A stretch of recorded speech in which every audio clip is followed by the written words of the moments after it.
The leader of Pakistan today called for those who incite hate and violence to be outlawed.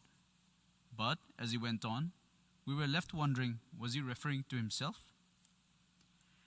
This hall heard the incessant rant of someone who had nothing to show for himself, who had no achievements to speak of, and no reasonable suggestion to offer to the world. Instead, we saw lies, misinformation, warmongering, and malice spread through this assembly. The words used today at this great assembly by the leader of Pakistan demean the very essence of the United Nations. For a nation that is deeply buried in medievalism, it is understandable that the tenets of a modern civilized society, such as peace, dialogue, and diplomacy, are far-fetched. Allow me, Mr. President, to jog their minds a little about the stellar record of Pakistan. This is the country that brought genocide to South Asia 39 years back when it killed its own people. This is also the country that is shameless enough not to offer a sincere apology for the horrors it perpetrated even after so many years.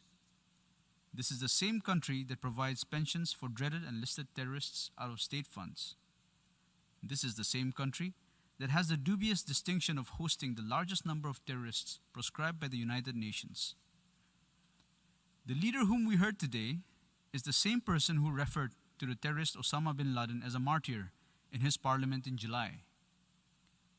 The same leader who spewed venom today admitted in 2019 in public in the US that his country still has about 30,000 to 40,000 terrorists who have been trained by Pakistan and have fought in Afghanistan and in the Indian Union territory of Jammu and Kashmir.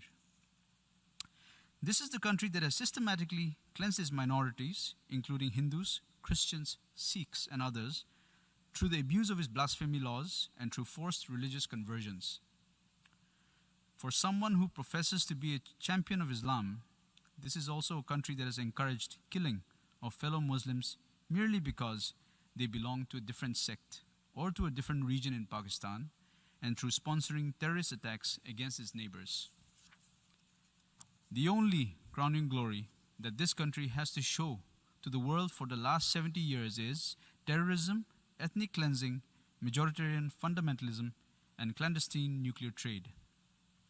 Mr. President, let me assert here loud and clear. The Union Territory of Jammu and Kashmir is an integral and inalienable part of India. The rules and legislations brought in the Union Territory of Jammu and Kashmir are strictly internal affairs of India. The only dispute left in Kashmir relates to that part of Kashmir that is still under illegal occupation of Pakistan. We call upon Pakistan to vacate all those areas that it is in illegal occupation of. What should rather be on the agenda of the United Nations is Pakistan's deep state and its unrelenting political and financial support to terrorist organizations and mercenaries which are a threat to global peace and security. The only way for Pakistan to become a normal country is to abjure its moral, financial, and material support to terrorism, turn its attention to the problems faced by its own population, including its minorities, and stop misusing UN platforms to further its nefarious agenda.